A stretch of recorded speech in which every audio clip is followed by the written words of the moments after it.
Contract वाली बहू। नरेश की माँ अपने बेटे से मिलने दिल्ली आ रही है। इस बात का पता चलते ही नरेश के दिल में हलचल मच जाती है। नरेश अपनी माँ के स्वागत की तैयारी में लग जाता है। साथ ही उसे डर भी सताने लगता है कि उसकी माँ कहीं अपनी पुरानी जिद पर फिर से बैठ ना जाए। हे भगवान, इस बार बचा लो। अगले साल पक्का माँ की जिद पूरी कर दूंगा। तभी दरवाजे की घंटी बजती है। नरेश दरवाजा खोलता है तो सामने अपने मकान मालिक को देखकर हैरान हो जाता है, क्योंकि उनके साथ एक सुंदर सी लड़की भी थी। अब नमस्ते अंकल, कुछ काम था, मुझे बुला लेते। आपने क्यों कष्ट किया? अरे नहीं नहीं, इसमें कष्ट कैसा। मैं तो बस तुम्हें रीना से मिलवाने आया था। आज से रीना तुम्हारे साथ इसी फ्लैट में रहेगी। अंकल, कोई लड़का फ्लैटमेट नहीं है? एक अनजान लड़की के साथ रहना मेरे लिए थोड़ा अजीब होगा। देखो नरेश, मैं तुम्हें पहले भी बता चुका हूँ कि इस फ्लैट में तुम्हें किसी ना किसी के साथ एडजस्ट करना ही होगा, या फिर तुम अकेले पूरे फ्लैट का किराया दे दो, मैं किसी को नहीं रखूंगा। नरेश अपने मकान मालिक की बात सुन के रीना के साथ रहने के लिए तैयार हो जाता है, पर अंदर ही अंदर उसे ये बात खाने लगती है कि वो अपनी माँ को क्या जवाब देगा जब उसकी माँ रीना के बारे में उसे पूछेगी। दिन बीतने लगते हैं। नरेश और रीना अच्छे दोस्त भी बन जाते हैं, पर अभी भी नरेश अपनी प्रॉब्लम का सॉल्यूशन नहीं ढूंढ पाता। एक दिन नरेश बहुत परेशान सा बैठा होता है। तभी रीना उसे पूछती है, क्या हुआ नरेश, तुम काफी परेशान लग रहे हो, सब ठीक तो है ना? हाँ सब ठीक है, बस एक छोटी सी प्रॉब्लम है। वो एक्चुअली 2 दिन बाद मेरी माँ मुझसे मिलने आ रही है। अरे तो इसमें प्रॉब्लम क्या है, ये तो खुशी की बात है। हाँ रीना, बट मेरी माँ एक जिद लेकर बैठ गई है कि मैं शादी कर लूँ, पर मैं अभी इस चीज़ के लिए तैयार नहीं हूँ। ऊपर से जब वो तुम्हें देखेगी तो 100 सवाल करेगी, क्या जवाब दूंगा? अरे इसमें कोई टेंशन वाली बात नहीं है। मेरे पास ना इस प्रॉब्लम का सलूशन है, जिससे ना तुम्हें शादी करनी पड़ेगी और ना ही तुम्हारी माँ मेरे बारे में कुछ पूछेंगी। रीना की बात सुनकर नरेश सोच में डूब जाता है। वो सोचता है कि रीना खुले ख्यालों वाली लड़की है, कहीं माँ को सच बता ना दे। नरेश को सोच में डूबा देखकर रीना कहती है, अरे क्या हुआ, किस सोच में पड़ गए? डोंट वरी, जैसा तुम सोच रहे हो ना वैसे कुछ भी नहीं है। मेरे पास एक प्लान है। मैं कुछ समझ नहीं पा रहा हूँ, कैसा प्लान?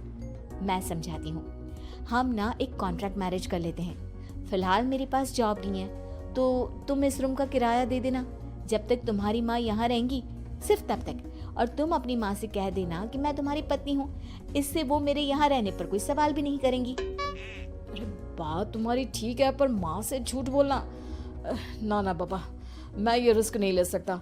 कोई और आइडिया दो ना तुम। देखो मंजूर हो तो बोलो, वरना सच बता दो, मुझे कोई प्रॉब्लम नहीं है। रीना की बात सुनकर नरेश सोच में डूब जाता है। बहुत सोचने के बाद जब उसे कोई रास्ता नहीं मिलता तो वो रीना के बताए हुए रास्ते पर चलने के लिए तैयार हो जाता है। वो रीना से बात करता है और अपनी माँ की पसंद और नापसंद के बारे में बताता है। रीना भी नरेश की सभी बातों को ध्यान से सुनती है, ताकि कहीं उससे कोई गलती ना हो जाए। आखिर वो दिन भी आ जाता है जब नरेश की माँ उससे मिलने दिल्ली आ जाती है। नरेश अपनी माँ को फ्लैट पर लेकर जाता है। जैसे ही नरेश की माँ फ्लैट के अंदर जाती है, रीना उसके पैर छू लेती है। ये देखकर नरेश की माँ थोड़ी घबरा जाती है और नरेश से पूछती है, अरे बेटा नरेश, ये कौन है? माँ ये आपकी बहू रीना है।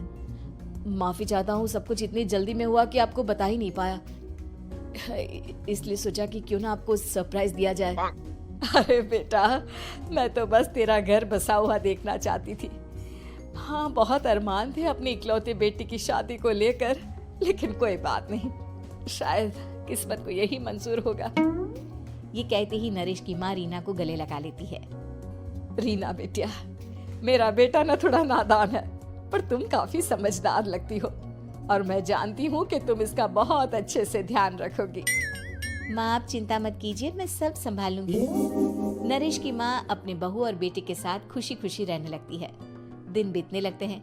नरेश की माँ और रीना का रिश्ता बहुत मजबूत होता चला जाता है। वो दोनों सारा दिन एक साथ रहती और खूब बातें करती। इधर साथ रहते रहते नरेश और रीना भी एक दूसरे से प्यार करने लगते हैं। दोनों को इस बात का एहसास हो जाता है, फिर भी वो इस बात को छुपा कर ही रखते हैं। एक दिन नरेश की माँ और रीना शादी के बारे में बात करने लगते हैं।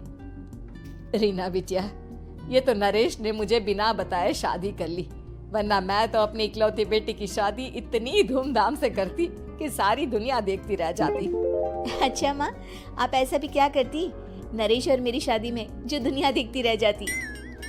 अरे बिटिया, एक माँ के अरमान तुम अभी नहीं समझोगी। मैं तो अपनी बहू को एक रानी की तरह लेकर आती और शादी भी बिल्कुल शाही अंदाज में करती, पर मेरे तो सारे अरमान ऐसे ही रह गए।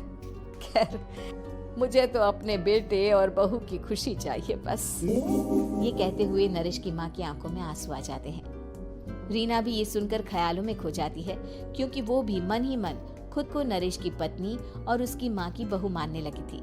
शाम को जब नरेश ऑफिस से घर आता है तो रीना खुद को रोक नहीं पाती और नरेश के सामने उसकी माँ को अपने और नरेश के रिश्ते का सारा सच बता देती है। रीना की बात सुनकर नरेश की माँ दोनों से बहुत नाराज हो जाती है और घर वापस जाने की बात करने लगती है। तुम दोनों ने मुझसे सच छुपाकर बहुत ठेस पहुंचाई है मुझे। अब तुम लोगों के साथ नहीं रहना चाहती मैं, कल ही वापस चली जाऊंगी अपने घर।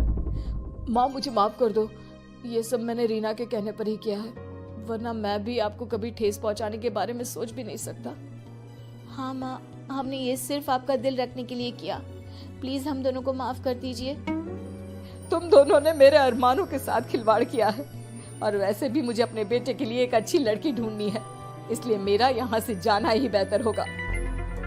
माँ की ये बात सुनकर रीना खुद को रोक नहीं पाती। माँ, क्या मैं आपके घर की बहू बनने लायक नहीं हूँ? रीना की बात सुनकर नरेश हैरान रह जाता है। नरेश की माँ भी कुछ समझ नहीं पाती। मैं कुछ समझी नहीं, आखिर तुम कहना क्या चाहती हो? माँ, मैं वो नरेश से बहुत प्यार करती हूँ और साथ ही साथ मैं आपको भी अपनी माँ मान बैठी हूँ।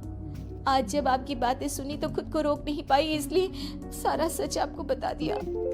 रीना की बात सुनकर नरेश की माँ की आंखों में आंसू आ जाते हैं और वो अपने बेटे नरेश और रीना को गले लगा लेती है। मेरे घर की बहू तो सिर्फ रीना बिटिया ही बनेगी। मैं आज ही तुम दोनों की शादी की तारीख निकलवा दूंगी, बस एक बार तुम्हारे घर वाले मान जाए। उसी दिन रीना के माता पिता भी उनके फ्लैट पर आ जाते हैं। दोनों परिवार आपस में बैठकर बातें करते हैं और शादी के लिए राजी हो जाते हैं।